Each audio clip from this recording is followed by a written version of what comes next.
Pertanyakan misalnya koperasi itu benarkah bisa menghidupkan masyarakat gitu ya? Benarkah bisa menjamin kelangsungan masyarakat, apalagi bisa menghadapi tantangan zaman itu? Tapi mengapa kurang kedengaran saja koperasi itu dibanding misalnya yang konvensional seperti bank? Ya. Kurang terasa begitu, kurang menyapa masyarakat. Itu kan bisa menjadi pertanyaan. Ataukah memang koperasi itu banyak berjalan dan banyak bermanfaat pada anggota-anggotanya saja. Nah, sementara kan tujuannya koperasi bukan sekedar pada anggotanya saja, kan bisa merambah ke dunia yang lain atau ke dimensi yang lebih luas gitu. Oke, ya, itu dari pertanyaan yang ketiga tadi ya mengenai surat utang ya. Mengenai apa namanya surat berharga. Ya bisa bisa dengan cek berupa cek tadi atau wesel maupun dengan hal-hal yang lainnya, tergantung kerjasama. Ini dokumen ini salah satu metode pembayaran antara pihak-pihak yang memiliki perjanjian. Misalnya sudah ada perjanjian memang ketika misalnya tadi kantor pos itu bisa mencairkan dana dengan menggunakan tadi wesel itu kan sudah ada kerjasama antara yang memberikan cek itu, memberikan satu kertas itu dengan pos. Nah begitu juga dengan koperasi bisa bekerja sama dan itu diakui. Maka itu bisa dicairkan. Nah, manfaatnya itu kan bisa dibawa kemana-mana secara ringan, sewaktu-waktu bisa digunakan ya, sebagai alat transaksi seperti cek gitu. Jadi nggak usah bawa banyak-banyak uang itu. Ya sekarang lebih canggih lagi, sudah ada ATM. Nah sebenarnya di mana-mana ada ATM dan macam-macamnya. Jadi makin berkembang ya. Itu tantangan berat bagi yang tradisional. Gitu.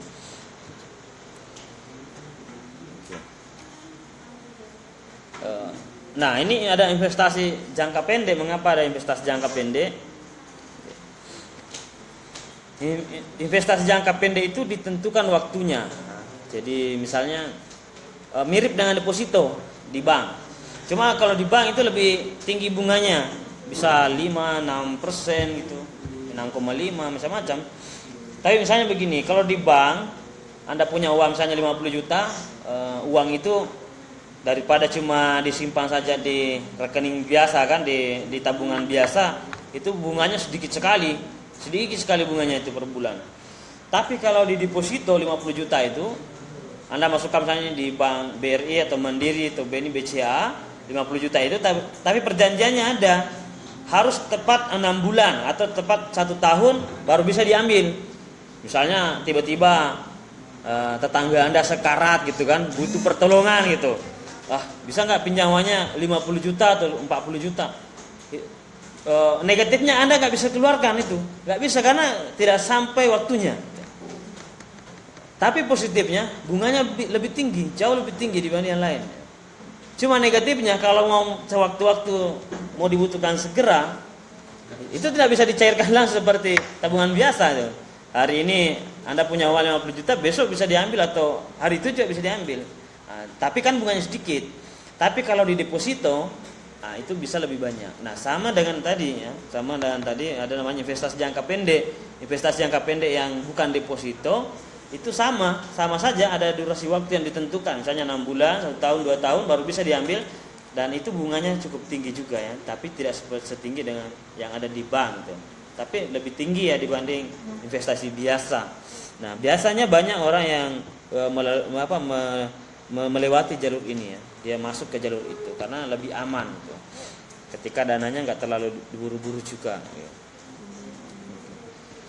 Yang kedua manfaatnya mengurangi konsumtif gitu. Jadi selalu mungkin udah kepengen jalan-jalan kemana gitu ya, pengen jalan tapi besok-besok lah, ini dananya belum cair gitu, dananya belum ada. Nah ini dalam waktu 6 bulan sampai 1 tahun itu ditekan konsumtif gitu. Jadi hal-hal mungkin yang kurang dibutuhkan itu nggak jadi dibeli karena uangnya belum ada. Nah, tapi kalau misalnya di rekening pribadi, sewaktu-waktu kan mau apa gitu kan, datang teman-teman ngajak kemana, nah, itu bisa saja sekian juta itu langsung habis dalam sekejap gitu.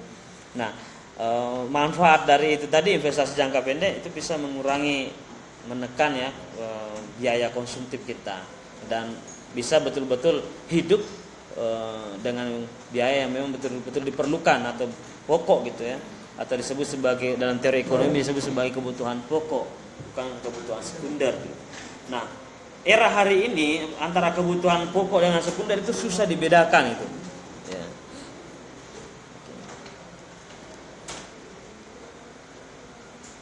Dan teori Adam Smith itu sudah banyak yang ketinggalan. Misalnya dulu hal-hal yang dianggap poin-poin yang dianggap kebutuhan di luar daripada kebutuhan pokok ya, itu sekarang menjadi kebutuhan pokok. Seperti misalnya HP ya, HP dulu itu kalau dari itu teori ekonomi klasik itu masuk ke teori ekonomi yang disebut sebagai kebutuhan sekunder gitu. Jadi orang punya telepon apa enggak ya enggak ada hubungan apa-apa. Sekarang itu ya bisa dikatakan manusia nggak bisa hidup tanpa HP gitu. Ketinggalan buku kuliah dari kos atau di rumah itu kalau di tengah jalan paling nggak usah balik gitu.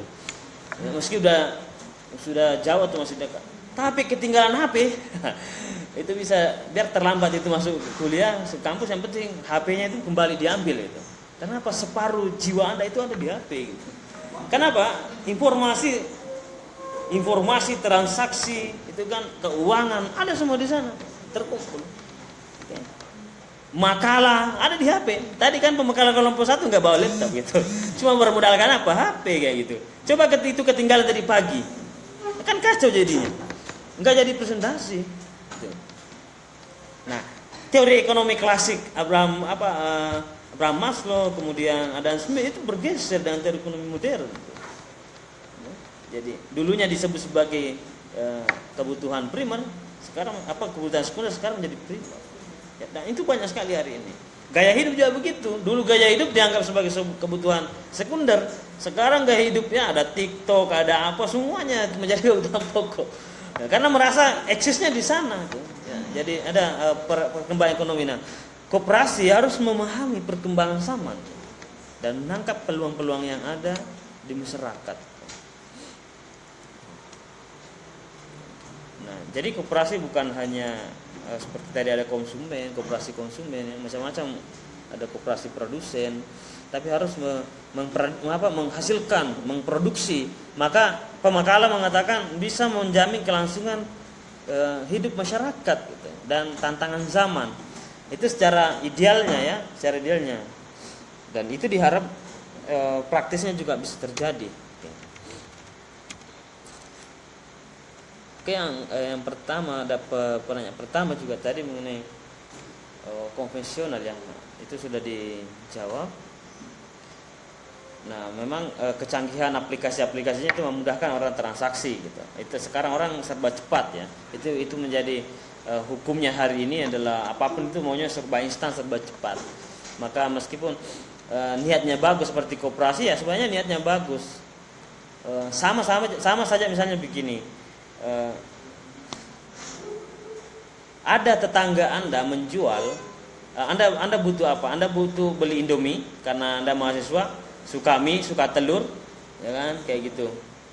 Yang praktis ya supaya cepat selesai itu dan cepat aktivitas gitu. Dibanding Anda pergi ke Indomaret, Alfamart, Alfamidi misalnya, atau ke Swalayan, itu kan lebih murah ketika Anda ke sana berbelanja. Lebih murah dan nyaman, dan merasa nyaman. Beda dengan penjual biasa yang kecil yang di tangga Anda, yang dekat itu, enggak semuanya lengkap. Mungkin Anda mau beli hanya beberapa kebutuhan saja yang tersedia di sana. Banyak yang memilih ke tempat yang lebih bagus, Indomaret, Alfamidi, Alfamart. Tetapi kan keuntungan di sana itu memperkaya orang yang sudah super kaya kayak gitu. Karena kan yang memiliki itu kan orang-orang elit, super elit itu. Ya, orang yang sudah miliaran uangnya. Karena menguasai berbagai wilayah dan dia memiliki itu, hanya bergabung perusahaan-perusahaan besar di sana. Ya. Oke. Itu ya kalau dari segi moralnya kita mau hitung. Bisanya koperasi. Nah, ini ada koperasi yang menyiapkan juga kebutuhan sehari-hari, tetapi nilainya harganya agak mahal gitu. Nah, itu kan pilihan. Anda mau membantu orang, tapi di dalamnya kan banyak anak kuliahan misalnya, Kopma. Kopma dikelola oleh koperasi mahasiswa ini, dikelola oleh mahasiswa. Ternyata mahasiswa ini menggantungkan hidupnya di situ untuk kehidupan sehari-harinya, termasuk membayar SPP. Nah, Anda belanja ke Kopma misalnya, koperasi mahasiswa itu sekaligus secara moral membantu orang-orang yang membutuhkan. Teman-teman Anda sendiri dibantu. Gitu. Anda ada buku yang banyak dijual di Kopma, seperti banyak Kopma saya waktu di Jogja dulu waktu kuliah. Itu Kopma itu rata-rata menjual berbagai macam produk, ya, makanan, ada buku, ada macam-macam itu alat tulis. Nah, membeli di sana meskipun agak harganya misalnya beda 2.000 3.000, tapi kan dia diuntungkannya itu adalah orang yang mengelola itu. Nah, beda ketika saya membeli di tempat yang sudah pemiliknya sudah kaya raya, meski agak murah, tetapi kan nilai manfaatnya kurang. Gitu. Nah, sama saja yang koperasi yang ada di kampung-kampung, ya. Hasilnya dari situ ternyata yang bekerja di situ menghidupi 3 anaknya yang sekolah, gitu. Hasil dari situ. Nah, ternyata ketika kurang orang berbelanja di situ, anaknya bisa berhenti sekolah hanya karena kita beralih belanja ke tempat yang lebih elit, gitu. Nah, karena kita ingin terlihat lebih bergaya, gitu. Di mana sih kehidupan kita, masa beli di warung-warung kecil, kan banyak yang kayak gitu. Nah, itu berarti masuk lagi pada persoalan gaya hidup. Tapi kalau disadari dengan pola kesadaran membantu sesama, itu tadi ada yang poin-poin tentang sosial, gitu ya, tentang sosial. Nah, disitulah sosialnya. Oke.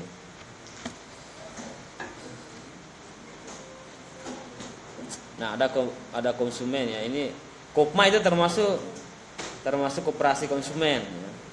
Konsumen macam-macam modelnya, bisa menyediakan barang-barang keseharian, alat tulis dan lainnya. Ada namanya koperasi produsen, misalnya ada yang peternak sapi, pemerah sapi gitu ya.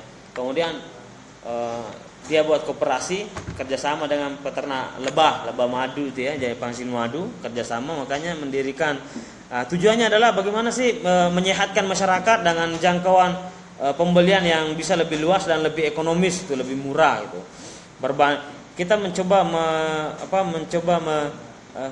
membandingi atau mencoba mengimbangi minuman-minuman bersoda seperti misalnya Coca-Cola ya, Sprite dan sebagainya. Ada yang punya niat yang bagaimana kalau kita bekerja sama supaya masyarakat bisa lebih sehat dengan secara alami, dia minum susu sapi, minum madu asli misalnya, itu kan lebih sehat. Itu tujuan yang bagus, mendirikan koperasi kerjasama di situ. Nah, itu kan nilai sosialnya tinggi. Nah, ada juga koperasi jasa ya, menyiapkan jasa, misalnya jasa angkutan gitu, itu bisa. Macam-macam koperasi itu. Ada simpan pinjam, memudahkan anggota dapat minjam gitu. Anggota koperasi yang mau beli di situ bisa lebih murah, itu juga ada keuntungannya ya, sebagai anggota koperasi kalau koperasi konsumtif. Nah, ada juga namanya koperasi serba usaha, jadi dia juga mengusaha juga menyediakan tentang simpan pinjam itu. Jadi itu namanya koperasi serba usaha. Itu yang menjadi tambahan ya hari ini, bisa dimaksimalkan lagi pada makalah selanjutnya.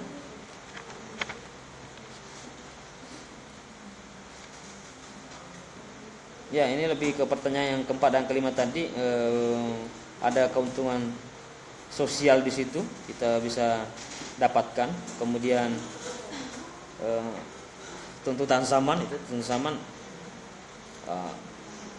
kalau mau melihat bagaimana sih yang disebut sebagai koperasi tradisional dan koperasi modern, itu sudah ada di makalah teman Anda. Itu ciri-cirinya ada di sana. Jadi cukup ciri-ciri itu bisa kita mengidentifikasi yang mana sih koperasi yang masih menggunakan sistem tradisional dan mana yang sudah modern gitu ya. Itu sudah ada, dan masing-masing punya ciri khas sendiri dan masing-masing punya nilai. Tergantung kearifan seorang dalam mengelola itu ya, mau modern atau tradisional gitu. Kemudian standarisasi, kata pemakalah tidak ada standarisasi. Ya tentu ada standarisasinya tadi kan. Pasti ada standarisasinya, yang mana sih yang disebut sebagai koperasi modern, yang mana tradisional, kan standarisasi namanya. Ada standarnya. Ketika menggunakan manajemen kekinian, kemudian menggunakan konsultan, para ahli, itu kan standarisasi disebut sebagai koperasi modern. Nah, kalau koperasi tradisional ya seadanya, siapa-siapa saja, itu bukan yang bekerja di situ juga yang mau saja, tapi tidak dianalisa apakah sesuai dengan skillnya atau tidak. Nah, kayak gitu. Kalau misalnya di wilayah urusan-urusan produksi jasanya, produksi bahannya, tidak dipedulikan apakah orangnya pintar di situ, skillnya di situ atau tidak. Itu tradisional. Kalau modern itu nggak boleh, biar butuh sekali, tapi kalau memang bukan di wilayahnya situ, itu nggak boleh ditempatkan. Jadi menempatkan sesuai dengan keahliannya, itu sudah standarisasi modern gitu ya. Kemudian menggunakan konsultan, dibayar mahal gitu. Memang dia ahli manajemen, lulusan mana, lulusan UI Salatiga misalnya, itu dibayar mahal. Itu memang dia fokus mengurus di wilayah ininya ya, persoalan manajemen apanya gitu. Itu sekarang perusahaan-perusahaan dan usaha-usaha apapun itu sudah banyak menggunakan itu, konsultan-konsultan itu dibayar. Tapi kalau yang biasanya berjalan saja tradisional ya apa adanya saja, kita aja berdasarkan pengalaman gitu, nggak usah ada teori-teori. Nah itu kan beda lagi ya, beda lagi hasilnya. Itu ada standarnya gitu. Nah standar itu menentukan yang mana koperasi masih tradisional dan modern.